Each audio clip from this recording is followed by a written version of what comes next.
आता आपल्याला ग्रामा इजिमा प्रजिमा नंबर असल्यामुळं त्याला 30-54 50-54चा निधी देऊ शकतो. परंतु आज ग्रामा नंबर नसल्यामुळं किंवा त्या रस्त्याला नॉन प्लॅन मध्ये असल्यामुळं आपल्याला फक्त 25-15तनं 5 लाख नाही तर 10 लाख देता येतात आणि 5 आणि 10 लाखात काय रस्त्याचं काम होत नाही. म्हणून त्याला आता नवीन त्या ठिकाणी विधिमंडळामध्ये त्या प्रस्ताव झालाय. याच्यामध्ये आपल्याला ज्या मतदारसंघाचा आमदार आहे त्या मतदारसंघाचा आमदार त्या कमिटीचा अध्यक्ष असेल, प्रांत त्याचा सचिव असेल. म्हणजे या मतदारसंघात माझ्याकडे आता दोन्ही तालुक्याचा अध्यक्ष मी राहणार, त्याच्याबरोबर प्रांत त्याचे सचिव राहणार, तहसीलदार, पोलीस PI, त्याच्याबरोबर वन विभाग, मोजणी ऑफिसर, हे जे तालुक्याचे सगळे अधिकारी आहेत ते आमच्या कमिटीचे मेंबर राहणार. आणि आज सुस्त्याचं उदाहरण घेतलं तर सुस्ते गावात येणारे सगळे शिवरस्ते, पानन रस्ते, ग्रामा प्रजिमा नसलेले रस्ते आणि मग शेत रस्ते, त्या ठिकाणी त्या रस्त्याला सगळ्याला नंबर दिला जाणार आणि नंबर देऊन त्याला निधीची उपलब्धता करत असताना 23 लाख रुपये एका किलोमीटरला त्या ठिकाणी देण्याची तरतूद करायची. आणि मग 12 फुटाचा रस्ता करायचा, दोन्ही बाजूला झाडं लागवड करायची आणि या माध्यमातून त्या शेत रस्त्याचा विषय त्या दोन्ही बाजूच्या शेतकऱ्याच्या नावावर 6-6 फूट त्या ठिकाणी उतार्यामध्ये त्याची नोंद केली जाईल, जेणेकरून भविष्यात कधीही त्या रस्त्यासाठी वाद होणार नाही, अतिक्रमण होणार नाही. आणि मग हा राज्यासाठी धोरण त्या ठिकाणी स्वीकारल्यामुळं, या धोरणाची अंमलबजावणी झाल्यामुळं अनेक गावागावातले रस्ते, शेत रस्ते, शेतकऱ्याची अडचण, आपलं पीक जात असताना होत असलेले त्रास, हे सगळे पुढच्या काळामध्ये आपण टप्प्याटप्प्याने सोडवण्याच्या भूमिका आपण घेत असताना अनेक विषय त्या ठिकाणी विधिमंडळामध्ये कामकाज करत असताना शिकायला मिळाल्या.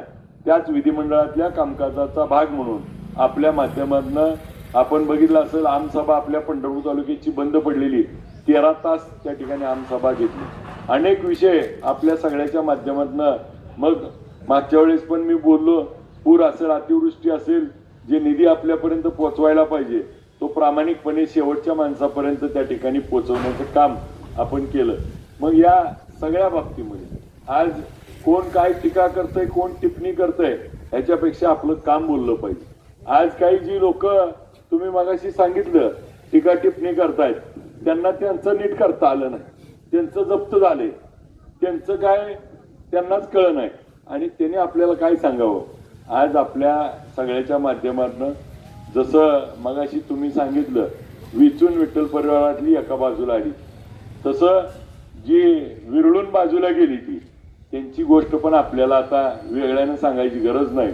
मी आपल्याला एकच किस्सा सांगतो.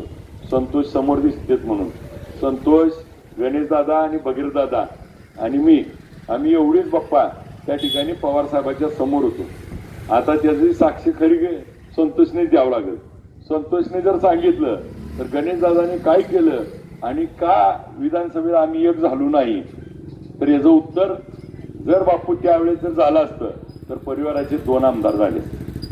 आणि त्या दिवशी देखील मी संतोषना विचारा समोर सांगितलं होतं की बाबा जी झालं गेलं ते आपण विसरून जाऊ, माझा मतदारसंघ इकडा आहे, तुमचा मतदारसंघ इकडा आहे, एकमेकाचा प्रचार करू आणि परिवाराचे 2 आमदार करू. आणि मग तिथं बसल्यानंतर त्या दिवशी कुणी भांडणं काढली, कुणी कसं बोललं, ही संतोष तुम्हाला खाजगीत सांगतील पुन्हा.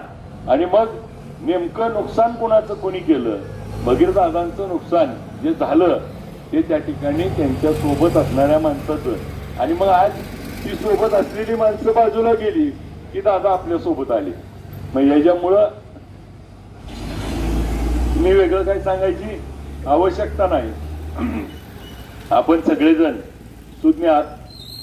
आपल्यामध्ये 2 भाग करून नेहमी त्या ठिकाणी समोरच्यानी, मग आपण यशवंतभाऊंच्या काळातला विषय बघितला असेल, राजभाऊ पाटलांच्या काळातला, वसंतदादांच्या काळातला, 2004ला भारतनाना राजू बापूच्या काळातला विचार बघितला असेल.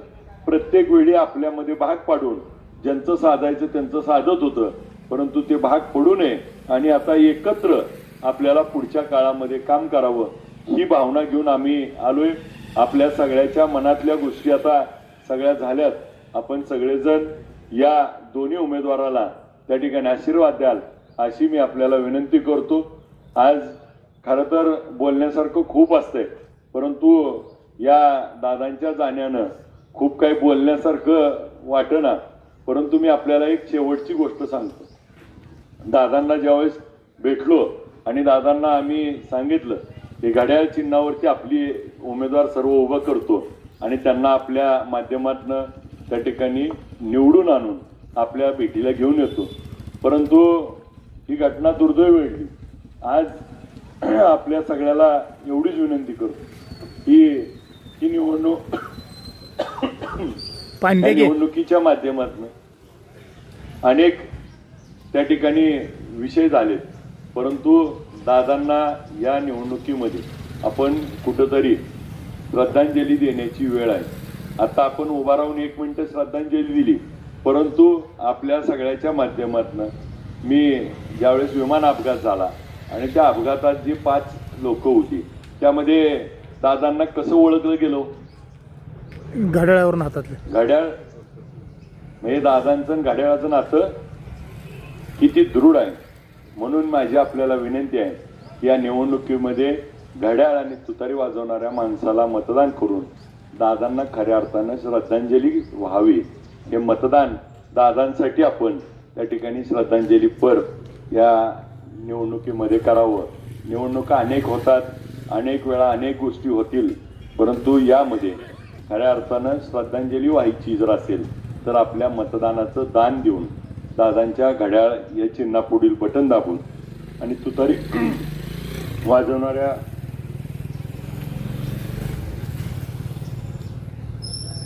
वाजवणाऱ्या माणसाच्या समोरील बटन दाबून आपण या उमेदवाराला मतदानाचं दान द्यावं ही मी आपल्याला सर्वांना नम्र विनंती करतो.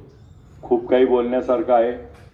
आपल्या गावात देखील एक आजींची दुःखद घटना घडली, त्यांना देखील भावपूर्ण श्रद्धांजली अर्पण करतो. आणि आपल्या सर्वांना मला खात्री आहे की हे दोन्ही उमेदवार सुस्ते देगाव या दोघांनी जेवढं त्या ठिकाणी लावून धरल तेवढं त्या ठिकाणी मताधिक्य आपल्याला ह्या सावलीताईंना येईल. अजूनसोंड गावाला पहिल्यांदा संधी मिळाली, अजूनसोंड गावाची बैठक झाली, त्यांनी एकमुखी करण्याचा निर्णय घेतलाय. आपण 3 गावांनी आणि मग खालची तारापूर असतील, आपली जी गावं आहेत ही सगळी गावं एकमुखी होतील आणि आपण सगळ्यांनी मिळून मगरवाडी तात्या होईल ना, हे सगळी गावं एकमुखी त्या ठिकाणी होऊन आपण या निवडणुकीमध्ये त्या निवडणुकीचं यश आणि याच्यानंतर ज्यावेळेस निकाल लागेल त्यावेळेस या निकालाच्या आकड्यातनं आपल्या सर्वांचं अजितदादांवर असलेलं प्रेम हे आपल्याला सगळ्यांना या महाराष्ट्राला या तालुक्याला दिसेल. असा आपण मतदान रूपी आशीर्वाद द्यावा. या दोन्ही उमेदवाराच्या समोरचं घड्याळ या चिन्हासमोरील बटन दाबून व तुतारी वाजवणाऱ्या माणसाच्या समोरचं बटन दाबून आपण विजय करावं एवढी विनंती करतो. आपली रजा घेतो. जय हिंद, जय महाराष्ट्र.